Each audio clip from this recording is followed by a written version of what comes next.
Good evening, everyone, and welcome. We are gonna wait a little bit more. Uh, we are gonna start at 7 p.m. sharp. Thank you for joining us today. And so, in a little bit less than 5 minutes, we will begin the second talk on individual care during the pandemic. We are gonna talk about resilience, and we are gonna address our mental and emotional needs. Once again, welcome, and we're about to start.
Good evening.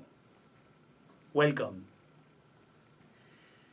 Last Thursday, we talked about taking care of our body, and we looked at some very concrete ways to take care of our physical needs. Did you do some of them? How did it go?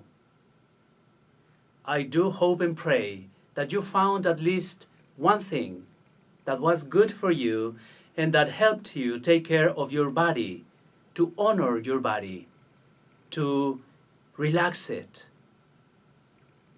Today, we will talk about taking care of our mind. As you know, next Thursday, we will conclude this series of talks on individual care. We will address then our spiritual needs. It is only because of time and method that I have divided these three different aspects of our being into body, mind, and soul.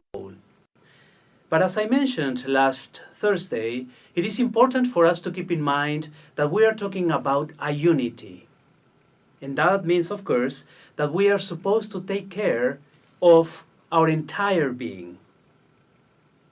So, to be sure, last time we talked about our physical needs. Today, we will talk about our mental and emotional needs in order to find resilience, especially during this very difficult time. We all know that this pandemic, this coronavirus disease, has been very stressful for all of us. Many of us have been experiencing for way too long fear and anxiety about this new disease. We are really afraid of what may happen to us or our loved ones. And a lot of us have been feeling overwhelmed. We have been experiencing very strong emotions. Even though we understand that here, all the public health actions we have been taking, like social distancing or staying at home, have made us feel isolated, very lonely. They have increased our collective stress and the levels of anxiety, even if we understand that these actions are necessary to protect everyone from this terrible disease. We must remember that coping with stress in a healthy way will make us and the people we care about, and even our entire community, our church and our country and our world, stronger. So even though it is hard, and even though a lot of us are experiencing what I have been calling caution fatigue, we must keep it up. Today's session then will be dedicated to help us figure out how to continue doing this, to do it well, and to do it for the long haul. Like we have done during the past session this last Thursday, and as we did several times during the talks on end-of-life care during September, I'm going to invite all of us to begin by doing an exercise. I tell my friends that there is always method to my madness. And so a lot of people have been asking me, Father, why is it that you always begin with these exercises, with these relaxation techniques, with these concentration techniques? And of course I do it because I want you to align your body, your mind, and your soul. And I want you to be a little bit free of your concerns and of your to-do list so that you pay attention, of course. But the deeper and most important reason will become very clear today.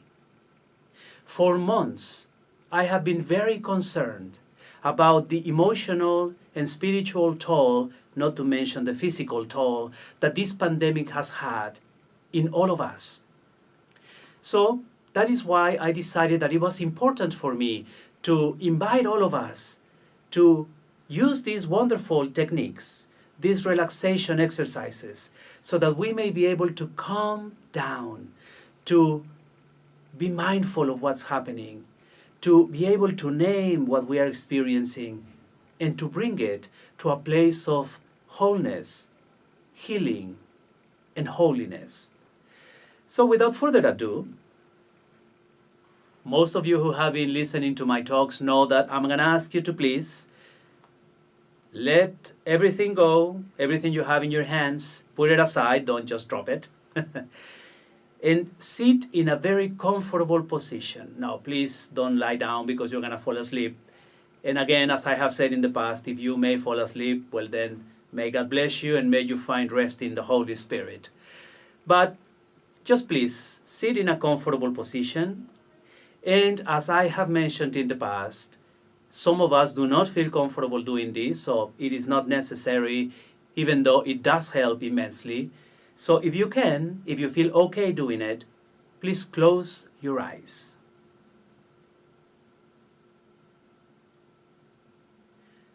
Take a deep breath.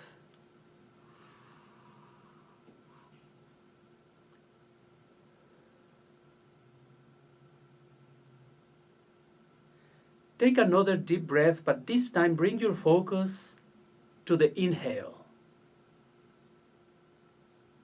Become aware of the breath as it enters your nose and moves through the breathing passages.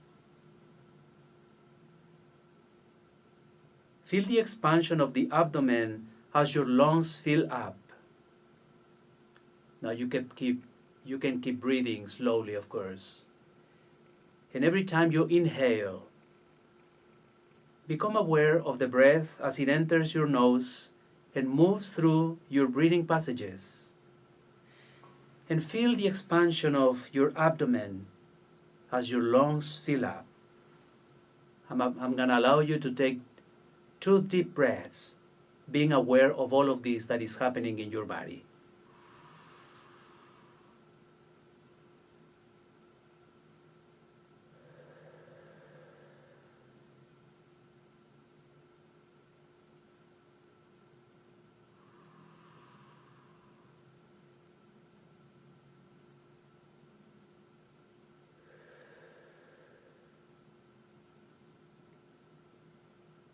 As you keep breathing slowly, note the pause, the silence, if you may, between the inhale and the exhale. That silence or stillness is what you're aiming for, both physically and mentally.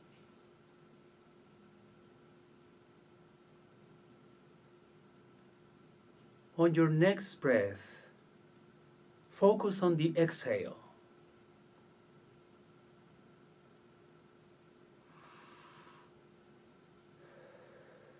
What are the sensations you feel as the air leaves your body?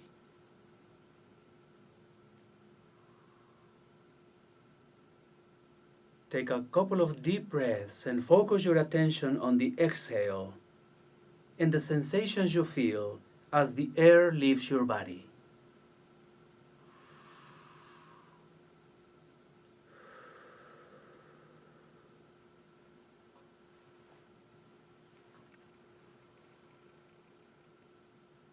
Again, take note of the momentary stillness and silence between the exhale and the inhale.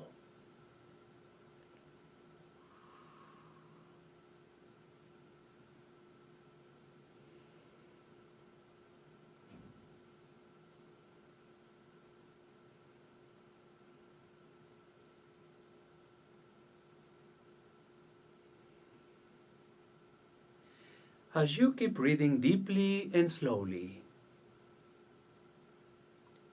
I will count from 10 to 1. By the time I reach 1, you will be completely relaxed.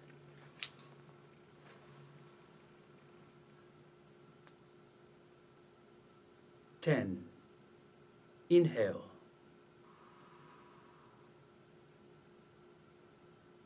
Your body is relaxing.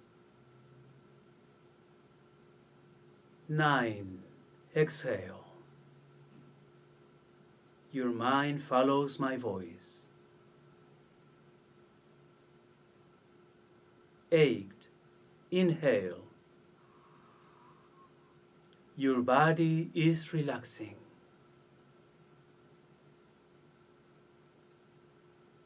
7. Exhale. Your mind follows my voice.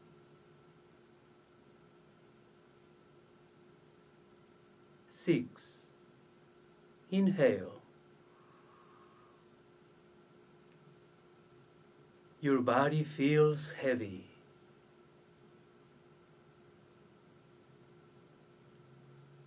5. Exhale. Your mind is silent. 4. Inhale. Your body feels heavy. 3. Exhale. Your mind is silent.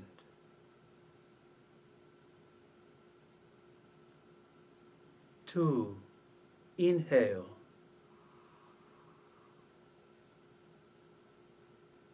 Your body is totally relaxed. 1. Exhale. Your mind is quiet.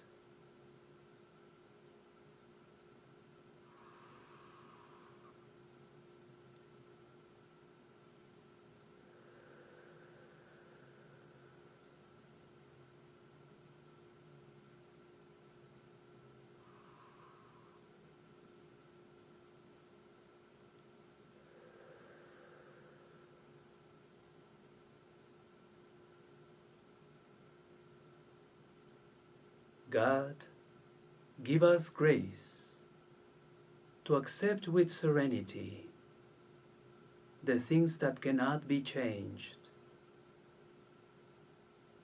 courage to change the things which should be changed,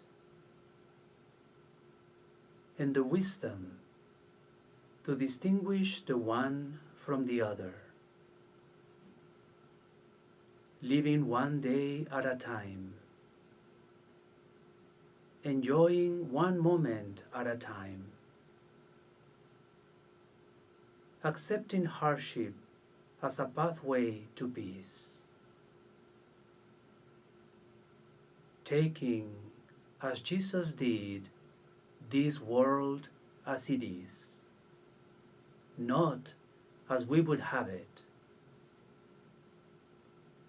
trusting that you will make all things right if we surrender to your will, so that we may be reasonably happy in this life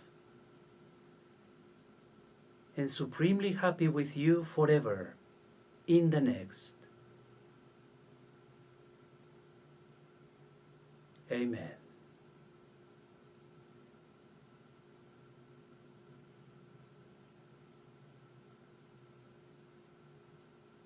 Take a deep breath.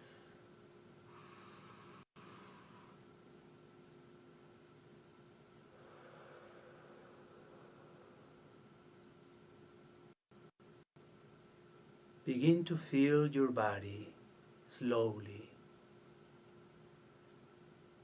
Begin moving slowly. Feel your feet and your hands.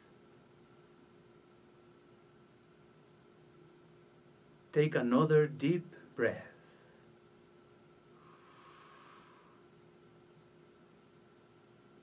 Move your head a little bit to the right and to the left. Slowly and gently forward and backwards.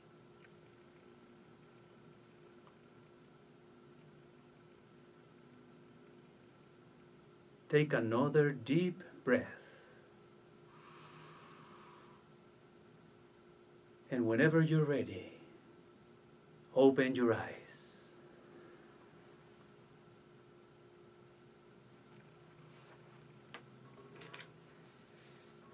As we have done in the past, I invite you to gently move your arms, stretch a little, move a little bit more your head,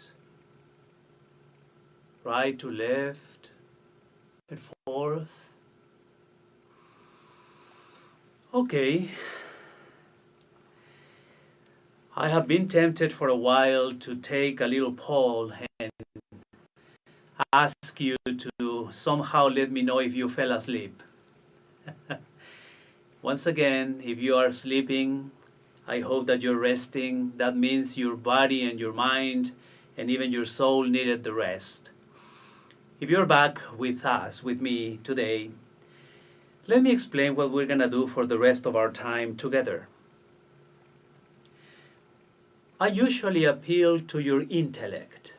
We have been created beautifully by God with intelligence, freedom, and so because we are intelligent beings, I usually give you something to ponder, something to think about. Of course, I always give you something to pray about too. Today I will probably not spend too much time talking about intellectual matters. I will entertain briefly what we find in both the Old and the New Testament with regards to our mind. I will offer to you some terms, and then I will explain a little bit what we can gain out of simply entertaining these terms. But the primary concern I have and the primary reason for today's talk is to invite you to do an inventory on your mental and emotional health.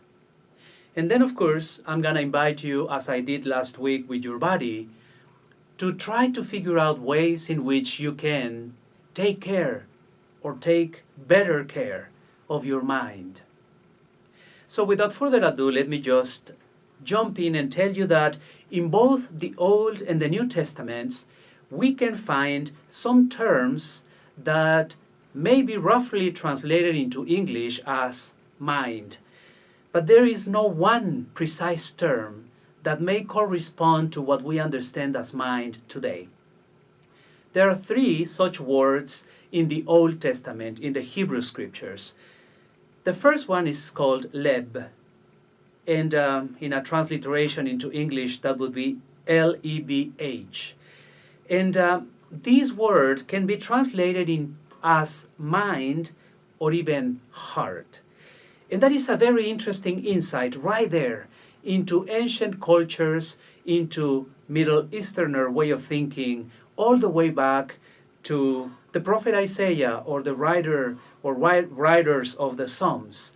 Because the mind, as we understand it nowadays, usually is reduced to, whatever happens in my brain, my reasoning capacities, my intellectual abilities. But in the old times, the mind really was a little bit put together with the heart, because the ancients understood that the heart was the place where decisions were made. See, we understand now, because of all our advances in neuroscience, that a lot of what we do, a lot of what we reason, a lot of what we desire, what we decide, has to do with the functioning of our brain.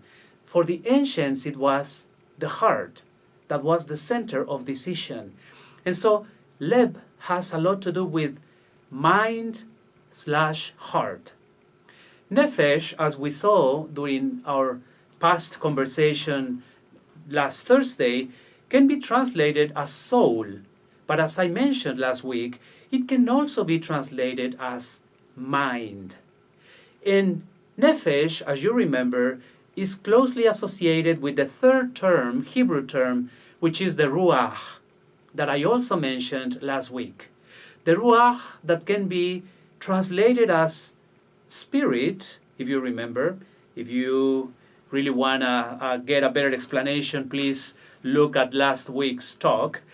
But for today's purposes, we are simply going to say that the ruach, very closely connected with the nefesh, can be translated as spirit or mind. And once again, in different passages in the Hebrew Scriptures, Deuteronomy chapter 18, verse 6, or Genesis chapter 26, verse 35, we find this a little bit of a fine connection and a difficult way of making a distinction between soul, spirit, mind. Remember, united with leb, which was the first term, let's just say that the ancients in the Old Testament, in the Hebrew Scripture, understood mind not necessarily as what we understand it now, like related to our brain. It was more related to our heart.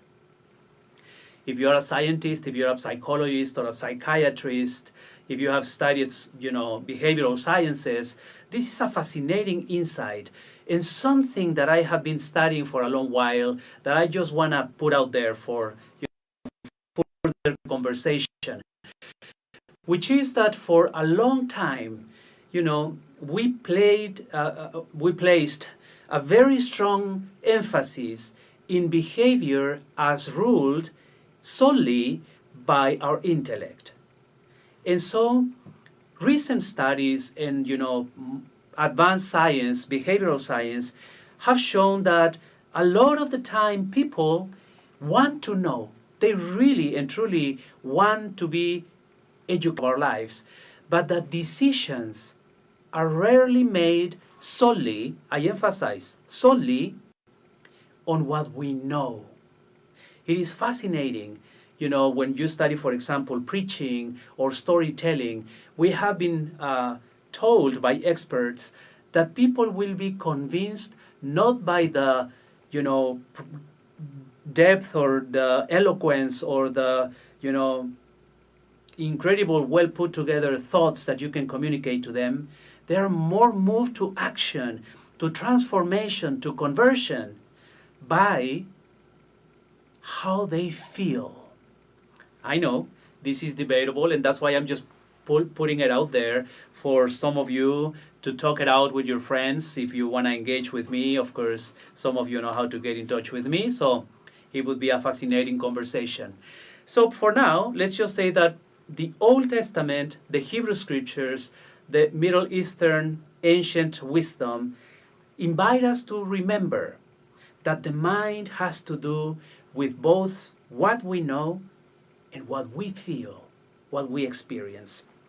Interestingly, in the New Testament, we find several other terms that may be connected or related to mind, but remember, now we are entering into a confluence of two different, matrices, two different cultures and ways of thinking, if you may, two milieus that come together and basically merge and then give us what we call the Judeo-Christian, milieu or context. And what is happening there, of course, is that we inherit a lot, not only in concepts, but in language and in philosophy and in what all of this means from the Greek and Roman wisdom, from those cultures, those ancient cultures. So two words, I'm just going to use two words because we don't have a lot of time, we can use from the New Testament, from the Christian scriptures. And so the first one is a very interesting and fascinating one because it appears particularly in the first letter of St. Paul to the Corinthians, chapter 2, verse 16. And this term is used to translate a Hebrew word that I just explained, which is the ruach. So St. Paul is translating Isaiah chapter 40, verse 13, to the Spirit of Yahweh, the Spirit of God. But very interesting, St. Paul uses the Greek term nous, again in a transliteration N-O-U-S. So the nous then indicates the mind of the Lord. Notice how we are moving from a profoundly spiritual, if you may, for a lack of a better term right now, term, the Ruach, the Spirit of God, the breath of God, now is being translated with a word that in the Greek world designates our reasoning capacities. Even though, however, which again, we don't have time, but if we go to the religious roots of some of the philosophy that came to be in the Greek world, we will be surprised to find those, philosophies rooted in ancient religions from the East.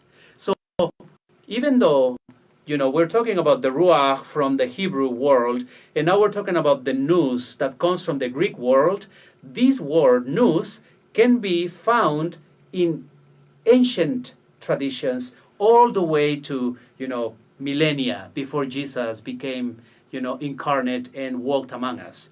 So anyway, that first word is super understanding because, super interesting, because nous, that appears only once in the Gospels, in the Gospel of Luke, chapter 24, verse 45, is used to indicate mind in the sense of understanding.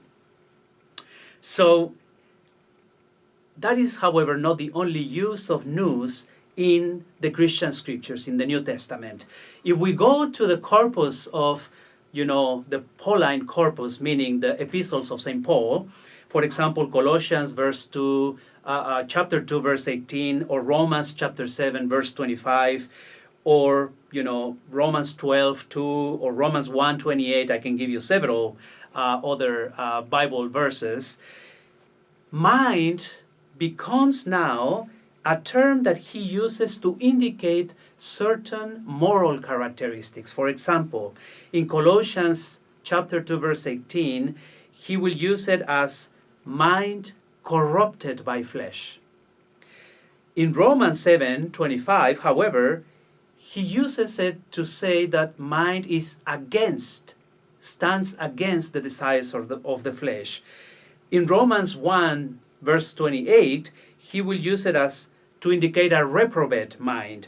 And in Romans 12, verse 2, he will use it to indicate a renewed mind. So notice that mind now is being accompanied by adjectives that indicate the quality of somebody's moral behavior.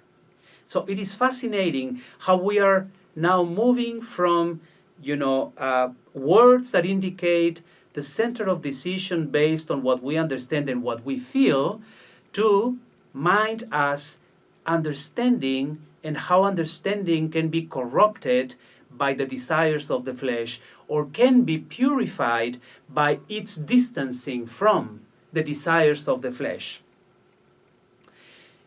Sorry if that got too convoluted and too complicated.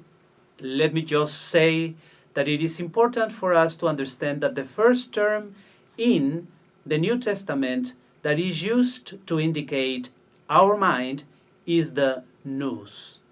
The nous that now has very concretely something to do with the way we understand, the way we reason, and also that there is a little bit of a contraposition between mind and flesh. Another term, and I promise is the last one I will mention, is dianoia.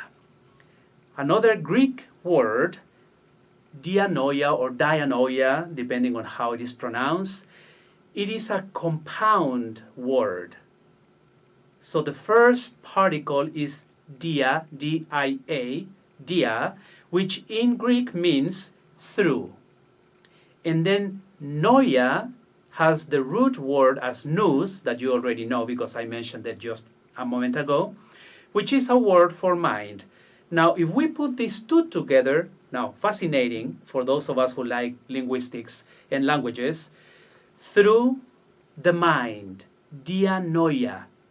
That is how these words that I'm going to mention came about. Meditation or reflection. It's super fascinating to think that the other word used to talk about our mind has to do with these, let's call them higher powers. To meditate, meaning to reflect back. Reflect, as I already mentioned, is to look back, is to be able to give an account of what has happened, and even more importantly, why. And if you want to go deeper, meditation and reflection allow us kind of open up the way for conversion. So this word then, dianoia, is very closely related to another Greek word that I'm just going to mention because it has really not a lot to do with mind, but that you know, I'm sure, very well, and that is metanoia, which is conversion. So, let me make sure that I have not just entertained your brain just because for 15 minutes. In summary, in both the Old and the New Testaments, the idea, not the word, exact, precise word, but the idea of mind encompasses three things: our ability to feel. Our affections, our feelings, our emotions are part of the understanding of mind. Number two, our ability to make decisions. And number three, our ability to reason. But not only to think, to get our head filled with knowledge, but actually to meditate, to reflect on what we know. And if you want to take it a step further, a step up, to contemplate. Okay. All of this is very important, my brothers and sisters, because of what we are trying to do today. Let me move a little bit away from this intellectual conversation and bring us back to our reality, to this pandemic. Our mind, wonderfully made, in beautiful accord with our body and our soul, capable of allowing us to feel affections and emotions and to make decisions and to meditate, reflect, reason, and contemplate, has been incredibly stressed, overwhelmed. And so it is important that we ask the question, what can we do to train our mind, to direct it towards the good, to lower the levels of stress, and to bring it up to these higher capabilities of, again, meditation, reflection, reason, and contemplation? The first step, of course, is that we must recognize, we must name where our mind is or has been. We know that this pandemic has caused us to experience what I am about to read.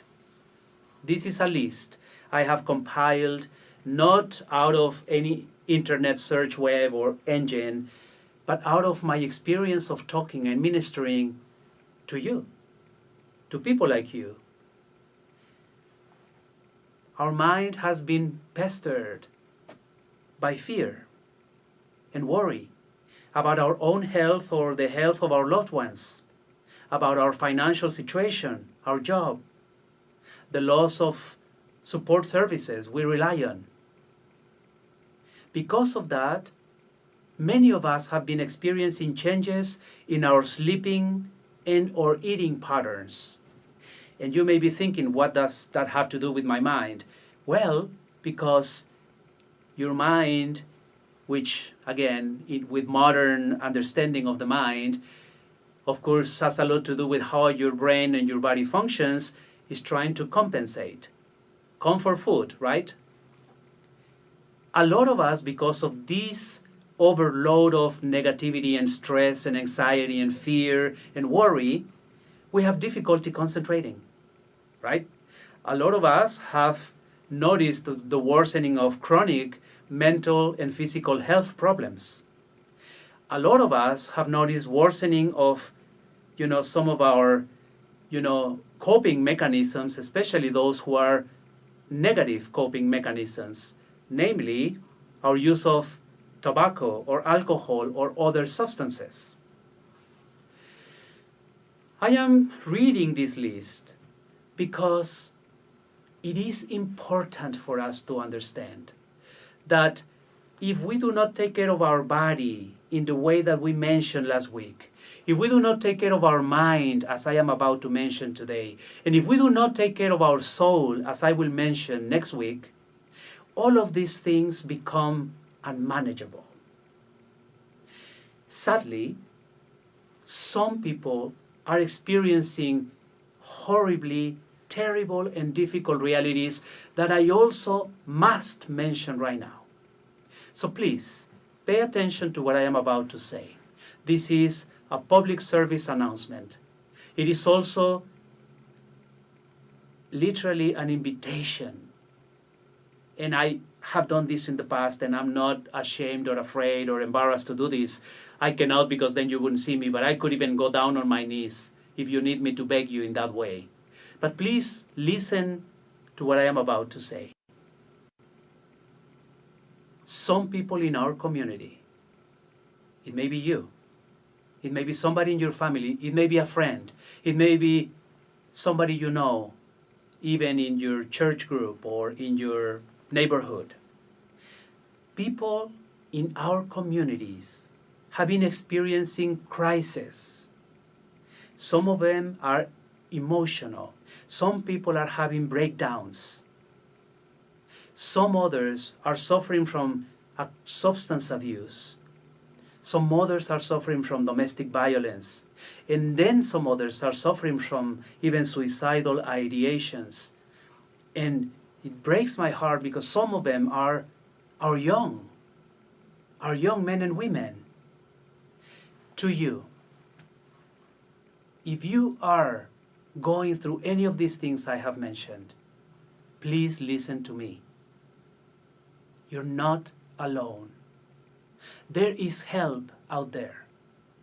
There are people who are waiting for you to pick up the phone and either call them or send a text. You have support systems around you. Please understand, you're not alone. And if you're listening to me and you are doing okay, but you know someone, please pick up the phone. Do not allow the bystander syndrome to win the day.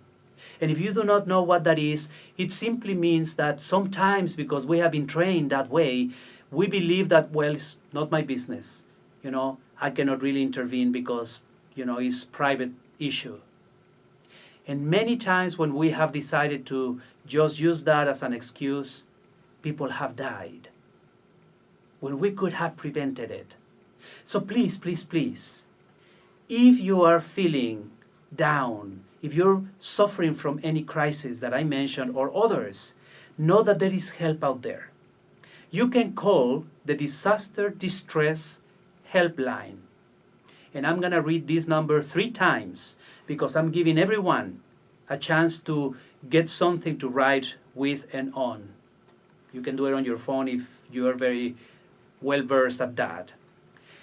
The helpline is 1-800-985-5990. I repeat, 1-800-985-5990. And once again, 1-800-985-5990. And if you know somebody who is in trouble, but they do not speak English, they can call the same number and press 2, and then they will be able to reach somebody who speaks Spanish. If you are young and this whole thing of dialing is not your thing, which I respect, you can send a text message. So I'm making it even easier. Send a TM to 66746. I repeat, send a text message to 66746. One last time. You can send a TM to 66746. All you need to write on the subject line is "Talk with us." Again, talk with us, all together. Talk with us. Please, once again, know that you can receive help. Ask for it. Pick up the phone. Make that phone call or send that text message. I cannot stress enough that sometimes doing that may literally be the difference between life and death. Now, just in case you feel paralyzed by guilt or shame, please keep in mind that the way you respond to the stress during the COVID pandemic can depend on many things. And here I am directly, but not exclusively, talking to men. It is science that men have a harder time asking for help. Women also have a hard time. But statistically speaking, men have a harder time. That's all I'm saying. And so please understand that asking for help doesn't depend only on your stamina or the way that you can be able to tough it up. It has a lot to do with your background, your social support, if you have family and friends around, your financial situation, your health, your emotional background, the community you live in. There are many factors that have to do with how we respond emotionally and even intellectually to this pandemic. I'm looking at the time, and I want to make sure that I spend the remainder of my time talking about ways in which we can deal with this pandemic, deals in which we can create resilience, in which we can take care of our mind, our feelings, our emotions. One more time, whatever your circumstances, please know that there is help out there for you and for your loved ones. In just 1 minute, before I go into the concrete ways to help, I cannot help myself. I want to thank all of you for something wonderful happened during the past week. And I'm mentioning this not because of me. I'm mentioning this because of you. Because you made it possible. In brief, I saw a posting of the president of the St. Vincent de Paul Society here in the Church of St. William in Round Rock. And the picture simply portrayed empty shelves. There has been so many, demands that they basically run out of food, which is a rare occurrence, of course, for St. Vincent de Paul Society. So I reposted that. And I am mentioning it for two reasons. Because the response was overwhelming. The outpouring of help was awesome. And so I'm sharing this with you, especially if you are suffering from lack of anything, to let you know that your brothers and sisters will rise to the occasion. They will come to your aid. They will figure out a way to help you. Please just ask for help. So those are the two reasons why I'm mentioning it. For those who are in need, know that you can be helped. And for those who have helped, know that it has been one of the proudest and happiest moments of my life as a priest and of my time here in St. William. So thank you so very much. And just before you start sending more, I ask you to please hold a little bit, because now we have a happy problem, and that is that we don't have any more shelves. So now we don't have space to put stuff on. But we will let you know if and when the need surely will arise again. And we know that we will count on your generosity and your support. So let me jump right in and talk about ways in which we can take care of our mind, our emotional health, ways in which we are able to create, maintain, and exercise resilience. Number one, yes, of course, completely related to what we talked about last week, make sure to take care of your body. Eat healthily, make sure that it is well-balanced meals, exercise regularly, get plenty of sleep, avoid to the biggest extent you can, especially if you suffer from addictions, alcohol, tobacco, and other drugs. I talked about this extensively last week, but I needed to mention it today again. Step number 2, connect with others. Remember, you're not alone. Share your concerns and how you're feeling with a friend, a family member, somebody from your church, somebody from your work, somebody you can call on the phone. There are 10,000 different groups now on the internet. We are all zoomed out, I know. We are tired of that, a lot of us who do this day in and day out. But you can figure it out. You can go to all the beautiful media we have and find support groups and affinity groups and all sorts of groups. You're not alone. Reach out. Speak up. We're here for you, okay? Make sure, however, that you have and you maintain healthy relationships and that you build and maintain strong support systems. Number 2, connect with others. Number 1, remember, is take care of your body. Number 3, take a break. Make sure, especially if you're a mother with small kids at home, if you are a father or a husband or somebody who has a business and is overwhelmed with all the difficulties that COVID has brought to you and everything else, you're worried about, payroll, you're worrying about the health of your employees, you're worried about your family, take a break. Make sure that you have time to unwind and remind yourself that strong feelings that you may be experiencing at the moment will fade. Take deep breaths. Now you understand why I always begin with every single exercise I begin with. Do activities that you enjoy. Give yourself a break, please. And I have survived, many, many difficulties in my life by, this is my mantra. I'm going to share it with all of you, and I'm sure some of you use it too. But please, use it. Every time I repeat to myself, this too shall pass. This too shall pass. I have been asking people to take 5 minutes. That's all it takes. 5 minutes. Go to a quiet place. Take a break. Unwind. Breathe. You will be much better if you do this. Of course, number 4, stay informed. A lot of anxiety and stress comes from the fact that we are missing so much information. We don't know what's going to happen. We are stressed. We're nervous.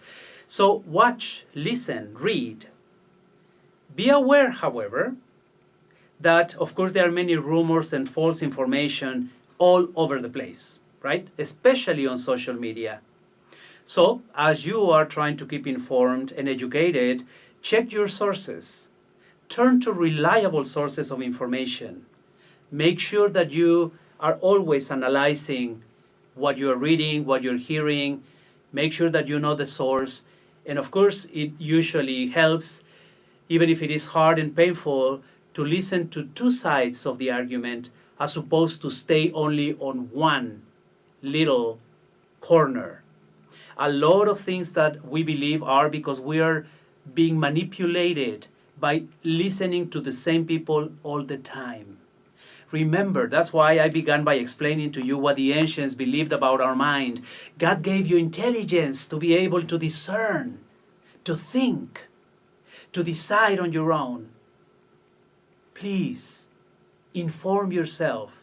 Listen to all sides and then make up your mind. Now, of course, a lot of us have been doing that for way too long. A lot of us are burned out because it is way too many news, and a lot of them are bad news, if we are to be honest. So the 5th step, then, must be to balance the 4th one I just gave you. As I ask you to stay informed, I am now going to ask you to make sure that you avoid too much exposure to the news. Take a break again.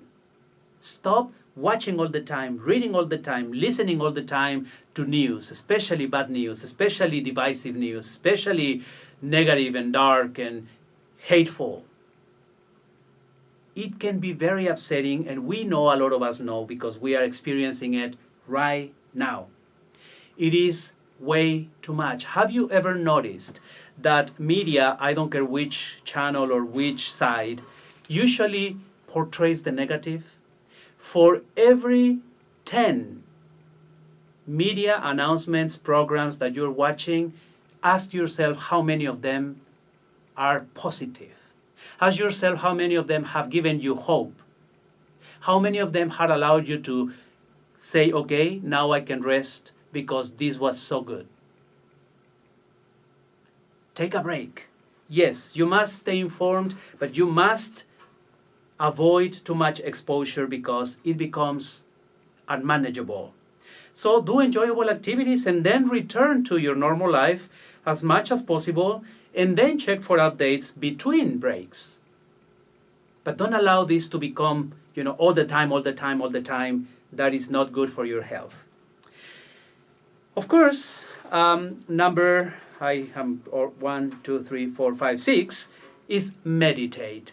And now I get to this wonderful thing I wanted to simply share with you. We have been using all of these methods because I have been experimenting with all of them myself and sharing them with all of you, and I hope that you have been finding them helpful. So remember, I just said it, you can start small. 5 minutes is all I'm asking you to do. If you're a pro, 10 minutes. If you really and truly need to figure out a way to bring healing, wholesomeness and health and wellness and even holiness to your life, 20 to 30 minutes is supposed to be what it is recommended. And I'm looking at you, all of you, because you have been complaining to me that you have too much time on your hands and you have had too much time for months now because of the pandemic. Don't tell me now that you don't have 30 minutes. But okay, I started saying 5, so I'm gonna stay there. I beg you to try 5 to 10 minutes. I'm gonna tell you 5 things you can do to, bring some variety into your meditation. You can do what we did today. If you noticed, it was nothing but breathing, deeply breathing. Please go back. After we finish, you will find the recording of this talk, and you will find the recording of all the other talks, as I have mentioned before, both in the website of San José Catholic Church in Austin or in the website of St. William Catholic Church in Round Rock. And again, I appreciate both communities who have supported me in doing these talks with and for all of you. So if you want to go back and do this exercise, you can find it recorded. So deep breathing is what we did today. Mindfulness meditation, is what I have done in the past. You have to focus on your breath, and then you have to notice your thoughts as they pass, and just without judging yourself or, feeling guilty or upset, you simply let them go. And then you keep breathing. That is mindfulness. You stay in the present, allow thoughts to come and go like, a passing boat in the night, and you go back to your breathing, and you continue being present in the moment. Number 3, visualization. I did this last week, and you can go back to that recording. I invite you, if you remember, to close your eyes, relax, and then to imagine a place, a beautiful place. I invited you last week to imagine that you are in the place. I said, at the beach, at a beautiful garden, in the top of a mountain, a beautiful place. And then if you remember, I walked you through engaging your 5 senses. What you hear, what you smell, what you feel, what you see, what you hear. I think those were the 5. What you taste, sorry. So that's another, way to meditate. I'm going to give you 2 more. Number 4, you can simply repeat a mantra. If we knew how to pray the rosary well, instead of just doing it because it's a mechanic thing that we have to get over with, this is a way to meditate. You repeat a mantra, which can be a word or a prayer. And the repetition is supposed to almost like, relax your mind and make your mind focus so much and concentrate that it is almost like whatever you're saying is mechanical. Your mind, your mouth is moving, but really your mind is resting. Your soul is connecting. You're literally visualizing whatever you're praying, what mystery you're praying right there. So that's why we call it the contemplation of the sacred mysteries of the Holy Rosary. So repeating a mantra, praying the Rosary is another way to meditate.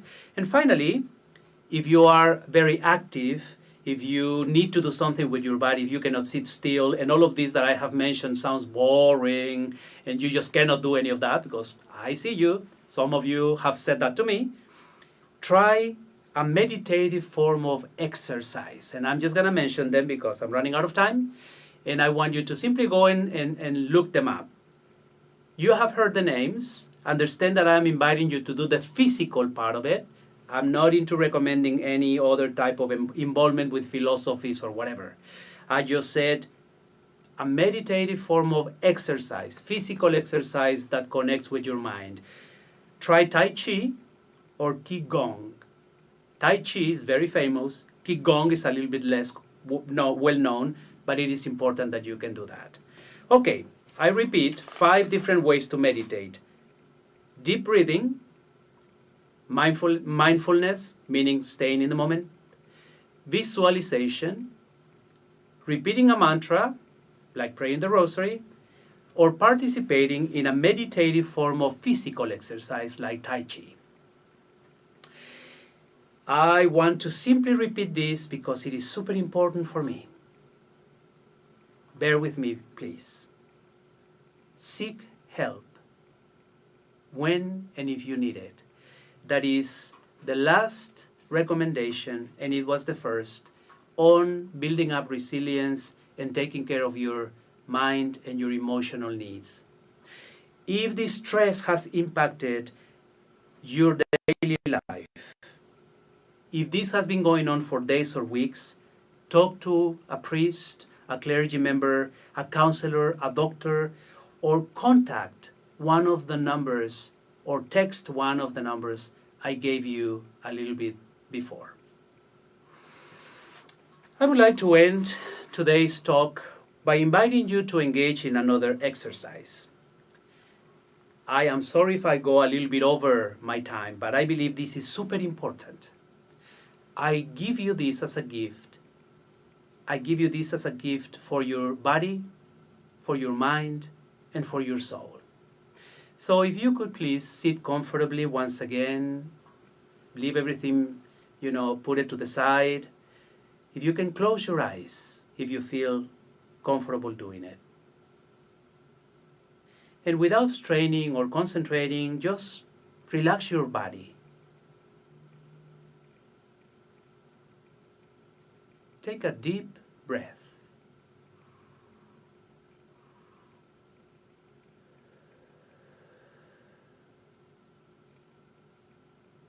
Think of a person close to you who loves you very much. It can be someone from the past or the present. It can be someone still alive or who has passed away.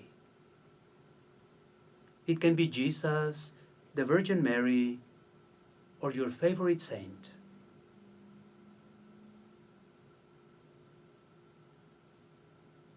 Imagine that person standing on your right side, placing a hand on your right shoulder, sending you love, sending good wishes for your safety, sending good wishes for your health.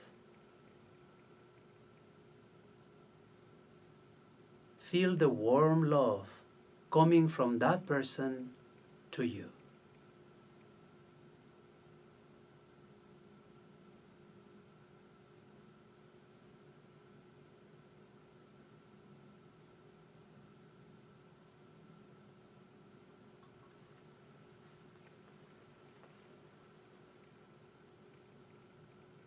Now bring to mind another person who cherishes you deeply. Imagine that person standing on your left side, placing a hand on your left shoulder, sending you peace, sending you good wishes for your wellness, sending you good wishes for your happiness.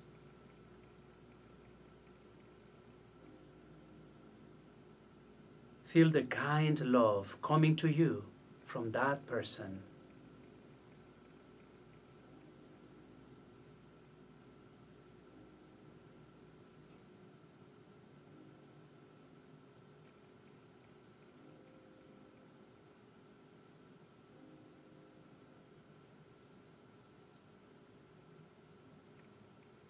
Now imagine that you are surrounded on all sides by all the people who love you and have loved you.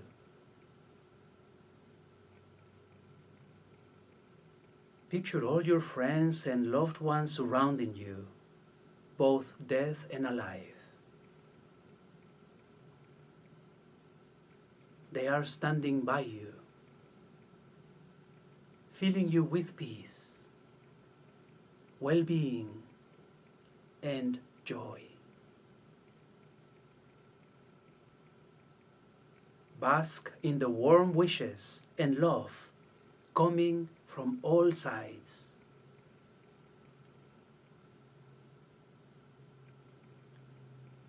You are filled and overflowing with warmth and light and love.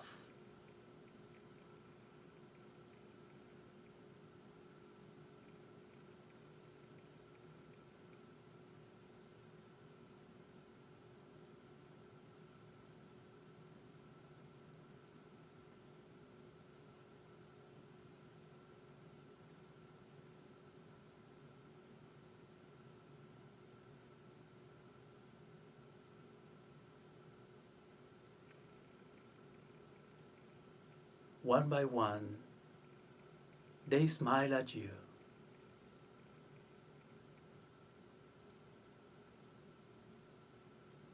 One by one, they start living, but they live inside of you, their warm love.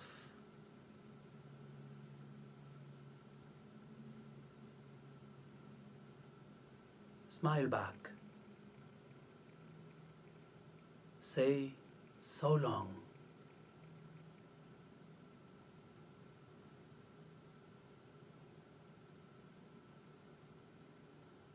Take a deep breath. You're filled with light. Take another deep breath.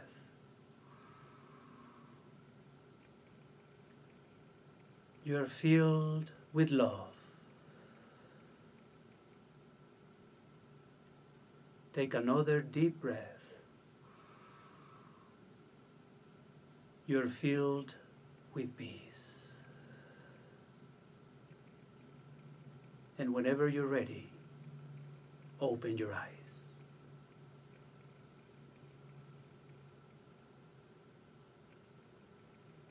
Thank you so very much for your patience, for your presence, for your prayers. Stay safe and strong. Until next time. God bless.